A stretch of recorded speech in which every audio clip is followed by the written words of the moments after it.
Hi అండి, welcome to Pavithra's cookbook. ఈరోజు నేను ఒక స్నాక్ రెసిపీ చూపిస్తున్నానండి. అదే శనగబేళ్ల వడలండి. ఈ శనగబేళ్ల వడలు అంటే కూడా అమ్మవారికి చాలా ఇష్టమైన నైవేద్యం అండి. ఇది చాలా ఈజీగా తయారు చేసేసుకోవచ్చు. అండ్ పండగ రోజు చేస్తున్నాం కాబట్టి ఇందులోకి ఆనియన్, గార్లిక్ అనేవి ఏమీ యూస్ చేసుకోకుండా చేస్తున్నాము. చూస్తున్నారు కదండి, బయట వైపు ఎంత క్రిస్పీగా, లోపల ఎంత సాఫ్ట్గా ఉన్నాయో. ఇవి చాలా ఈజీగా తయారు చేసేసుకోవచ్చు అండి.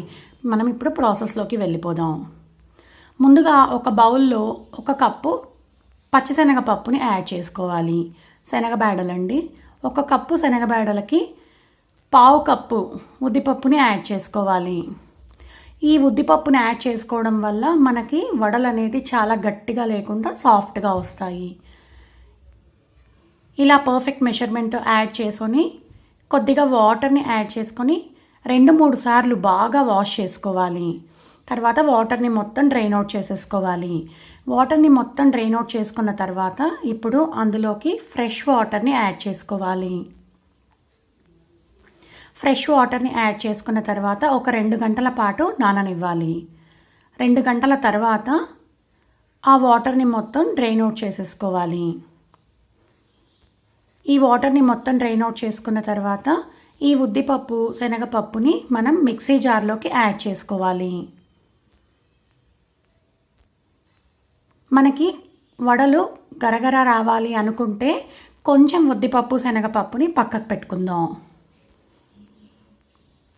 ఇప్పుడు ఈ ఉద్దిపప్పు, శనగపప్పు మిశ్రమంలోకి కొద్దిగా అల్లం యాడ్ చేసుకొని కోర్స్గా బ్లెండ్ చేసుకోవాలి. కచ్చా పచ్చాగా బ్లెండ్ చేసుకోవాలి.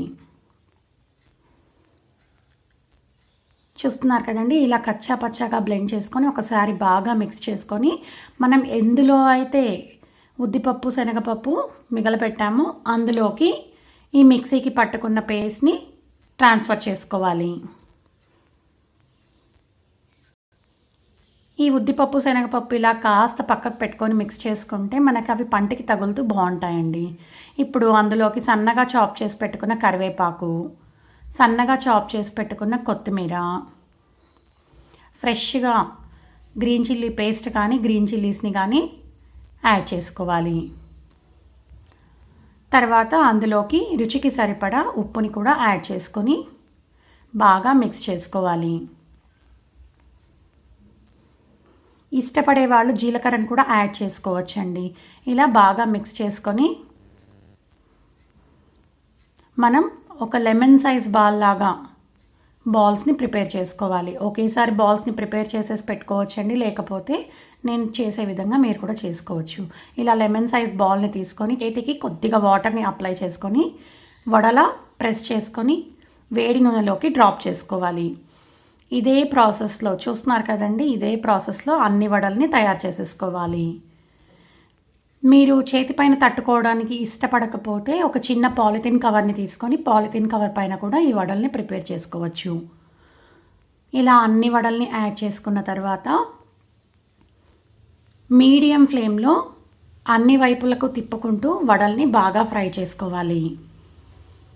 మనం వడల్ని యాడ్ హై ఫ్లేమ్లో పెట్టుకోవాలండి. మనకి బాగా ఆయిల్ అనేది వేడిగా ఉండాలి. వడలు వేసేటప్పుడు ఫ్లేమ్ అనేది మీడియంలో పెట్టుకొని ఫ్రై చేసుకుంటే మనకి లోపల వరకు బాగా కుక్ అవుతాయి. అండ్ మీరు అబ్జర్వ్ చేశారా, మనం వడల్ని యాడ్ చేసుకున్నప్పుడు ఫుల్ బబుల్స్ లాగా వచ్చేసింది ఆయిల్లో మొత్తం. మనకి ఇవి ఫ్రై అయ్యేటప్పటికి ఆ బబుల్స్ అన్నీ తగ్గిపోయి ప్లెయిన్గా అవుతుందండి. ఇలా మనకి లైట్ గోల్డెన్ బ్రౌన్ కలర్ అయ్యి క్రిస్పీగా తయారయ్యే వరకు ఫ్రై చేసుకోవాలి. ఇలా అన్ని వడలు ఫ్రై అయిన తర్వాత ఆయిల్లో నుంచి రిమూవ్ చేసేసుకోవాలి. అంతే అండి, అమ్మవారికి ఇష్టమైన శనగబేళ్ల వడలు తయారైపోయినట్టే. చూస్తున్నారు కదండి ఎంత రుచికరంగా ఉన్నాయో. మీకు కనుక నా రెసిపీ నచ్చినట్టయితే లైక్ చేసి షేర్ చేయండి. మీరు ఇంకేదైనా కొత్త రెసిపీ నేర్చుకోవాలనుకుంటే కామెంట్ సెక్షన్లో మెన్షన్ చేయండి. అన్నట్టు చెప్పడం మర్చిపోయానండి, ఇవి పెరుగులోకి కూడా యాడ్ చేసుకొని సర్వ్ చేసుకోవచ్చు. Thanks for watching. Please subscribe to our channel.